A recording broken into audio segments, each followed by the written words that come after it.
Happy race day, happy NASCAR Cup Series Championship Sunday. It has been a long road to get to this point. Happy football game day for those of you out there. I know we got our Birds playing the Cowboys. We'll have two TVs going, of course. It's been a long road to get to this point.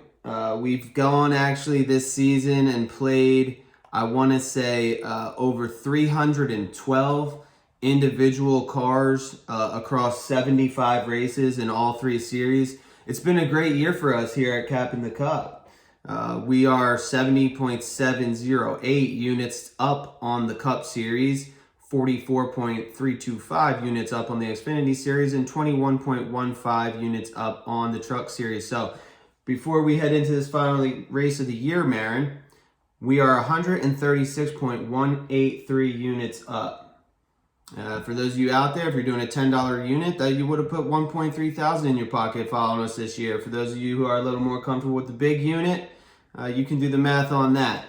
We are happy anytime we're up, and we want to increase that total today. So we have Phoenix, Marin. It's a race that, we've seen people go from front to back here. We saw a little bit of that in Xfinity yesterday, but we know with these Cup cars, they tend to be really difficult to pass, and so it's hard for me really to make a huge determination. I mean, between the guys that are at the top of the Vegas odds, I'm telling you right now, I think it's going to be one of the championship four that wins this race, with the exception, I think there's one guy out there, and maybe it is just the sort of being unable to pull myself out of it, but I think Kevin Harvick is the one guy, maybe not in the championship four, where it wouldn't shock me to see him get something done. You know, it's his career best track for him, and I just would love to see Harvick get one more win, and I think so. Take that with a grain of salt when I'm telling you to bet on the guy, but we ran our algo as we normally do, and I can tell you that the championship four guys, they were up at the top of it. Bell, Blaney, Byron. Followed by Harvick. Kyle Larson a little further down. We know that's because they seem to be a little bit off in practice, and that's really what gets me to my place for the championship. So for me, Kyle Larson, William Byron are your race favorites at 270. I'm sitting here looking at my Exalta hat that was given to me by Murray on the 24 team at Pocono a few years back. Of course, I had to dig that out because being a 9 fan, we're not really racing for too much today on the 9 side of things. And so, I'd love to see William get it done. He had the most wins on the season. I just think that, with his number being plus 270 and Larson's number being plus 270, you kind of have to pick one, pick both. Or if you're going to pick both, don't pick anybody else. There's ways that you have to look at these odds as a capper and make decisions sometimes that maybe you don't want to make. And for me, that's a decision between William Byron and Kyle Larson today. I think Kyle Larson is going to win the championship. I think a couple weeks back we talked about it. He seems to be a guy, it really depends on what version of him shows up. If we get the shutdown Kyle Larson, you can see him lead a lot of laps today. I know he's 2 units for me. It's to win 5.4. So I'm going to go with the 5 car today over the 24. I'll still be pulling for the 24. I'm going to not forget about Ryan Blaney. 1.75 units to win 6.125. Blaney is unbelievably dominating at this track here at Phoenix. If you look at the spring, if you look at the next gen stats only, I mean, his rating in the next gen car here is the highest of all drivers, 120.6. And I alluded to as well, Kevin Harvick, he's plus 700, 1 unit to win 7. I got to think that, he's going to really be pushing, given that it is his last race of his career. So, Marin, that's my takes on the championship. Who you got? What do you got? What are you thinking? Well, thank God. It's the end of this season. You know me. Don't really like the racing that much, but then anytime when Matt says, oh, it's the last one, I'm like, yay. So let me pick mine. I'm going to say Byron, because why not?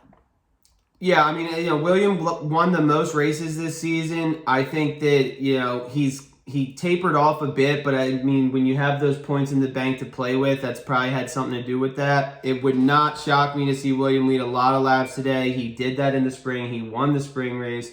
Would not shock me at all. For me, I just, it's the same car. And so I think if you have to make me pick between Larson and Byron, I think, for those of you who are out there, play Larson and Byron only if that's what floats your boat. I just think at a 270 number, if you're going to take more than one car, you've got to consider that. So you've got Byron. Who else you got? I'll go with Larson with you. Okay, so there you go. So Byron and Larson. And then this is a point I want to make to that for those of you who are new to this. If you place a one unit wager on Byron and Larson, right, 1 unit each, well, if Byron wins or Larson wins, vice versa, your takeaway in that bet is 1.7. So you're still positive. You add a third car, and now you're getting into a liability range. And that's why I am only on one of them, because if you add a third car and you do a unit play per car, Marin, if Byron or Larson wins, you're actually going to end up losing money. Whoa. On that, depending on who you are. I mean, if you go with somebody who's farther down the line, like a Truex or a Hamlin or one of these guys in the 4 digits range, then you don't have to worry about that. But, I was looking at Chris Bell's number next to Larson and Byron. Chris Bell's at 500. It's a small take, but I think Vegas just knows that these championship cars are going to have NOS in them. And, so that's why they do this. They're smart. They're good at what they do, especially on a track like Phoenix. So you got Byron and Larson. Yeah. And also, here's the big reveal. I don't put any money in it myself. So. Well, that's a good thing, because for those of you who have been, Marin hasn't played every race this year, but for the races that she has played, she's minus 3.5 units on the year. So, you're not doing too bad, but you're also not putting something in your pocket. Yeah, so let me shut my eyes and then I'll pick. What even pick was that? You were in between 3 of these. And I would advise to take none of them. For those who can't see the computer screen at home, she clicked between Ty Gibbs, Brad Keselowski, and Kyle Busch. JK, I'm just going to go with Truex then. Okay, Martin Truex is plus 1,400. I don't think he's going to get it done today. I don't think anyone outside the championship four, with the exception of Harvick, has a shot of winning this. I mean, even guys like Kyle Busch had really great takeoff speed, but then he tapered. Chris Buescher, good long run, no takeoff speed. Truex is a 75 driver rating in the next-gen car. For those of you who don't know what that is, driver rating is like an all-encompassing stat that takes into, where they were running in the race, how many top 10s, how many top 5s they have, things like that, wins. Yeah, I can't see Truex getting it done today, but, Marin, it's worked for you before. So, hope everybody has a great race day here. It's been a great season. We look forward to regrouping and coming back for the Daytona 500. Bye, guys.